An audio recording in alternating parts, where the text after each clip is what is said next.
Quiero hacer un pequeño paréntesis en la serie de videos que vas a ver en la semana para explicarte un tema muy interesante que me llevó muchos años entender y que, si bien es cierto, no está previsto en la ley y que algunos abogados confunden con la estructura de una sentencia, tiene que ver en relación a por qué te debo de conceder o no el amparo, ¿ok? Primero debemos de entender que de forma fáctica existen tres filtros y estos son los siguientes.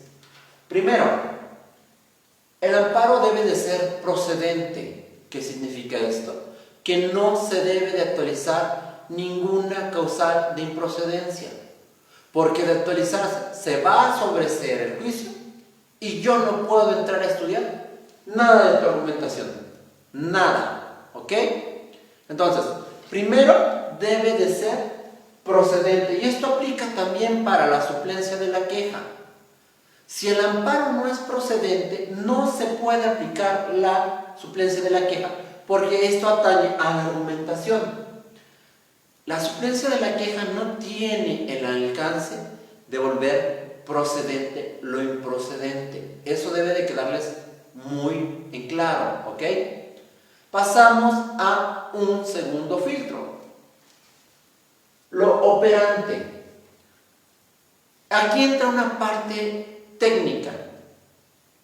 Resulta que existen lineamientos que la misma jurisprudencia ha establecido a fin de no entrar al estudio de cierta argumentación que, de su simple lectura, no es suficiente para, y voy a recalcar, destruir la presunción de apego a derecho del acto reclamado. Y esto tiene que ver, como lo iremos viendo en futuros videos, con una razón de sentido común. Hace muchos años tenía que ver con muchos caprichos procesales, pero actualmente es una forma de restringir ciertas deficiencias de los abogados y cierta negligencia de estos al momento de plantear algo, ¿ok? Entonces, estos lineamientos jurisprudenciales, vistos como la técnica del juicio de amparo, me van a establecer que si es apto para poderse estudiar y que no.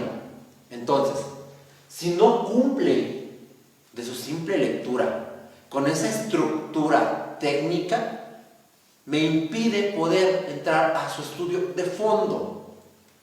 Por lo tanto, deben de seguirse estos lineamientos técnicos, incluso pese a que exista la suplencia, porque dejar todo a la suplencia es como un volado.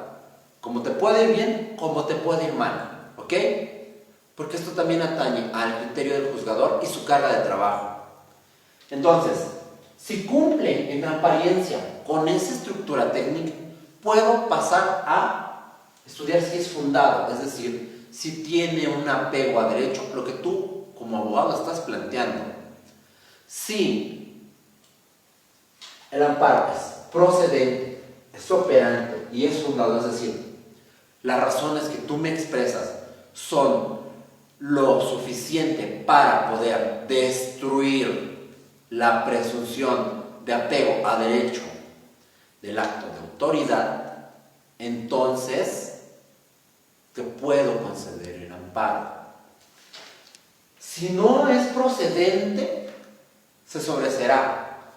Si no es operante, es decir, si la estructura técnica no es acorde a los lineamientos, no puedo estudiarlo y en consecuencia te tengo que negar el amparo.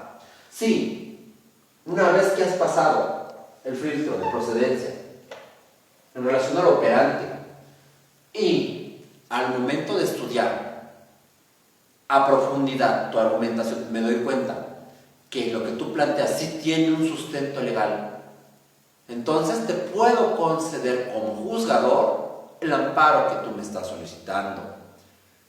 Pero pasa algo muy curioso y que muchos abogados no comprenden.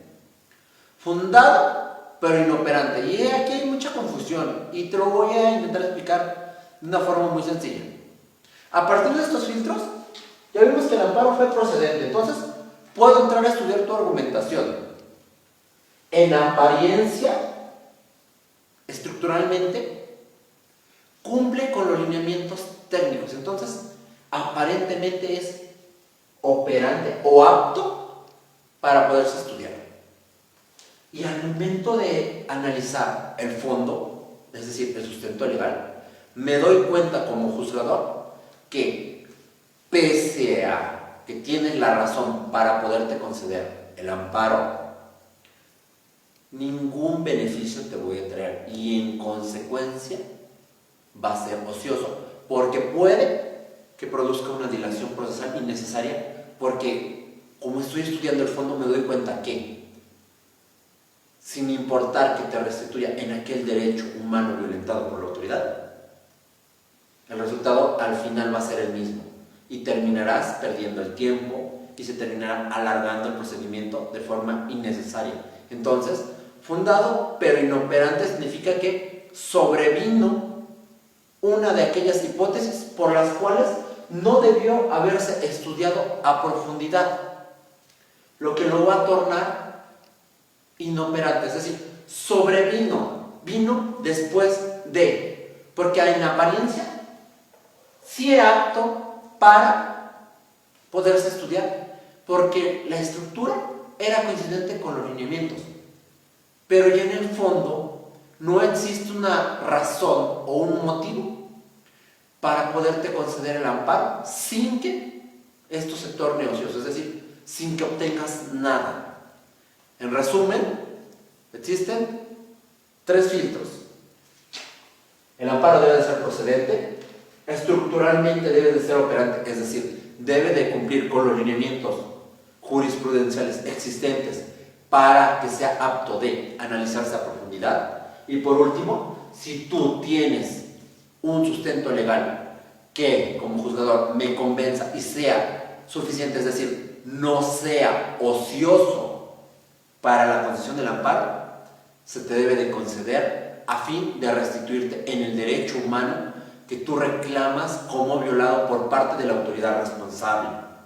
Te agradezco mucho tu atención y nos vemos a la próxima.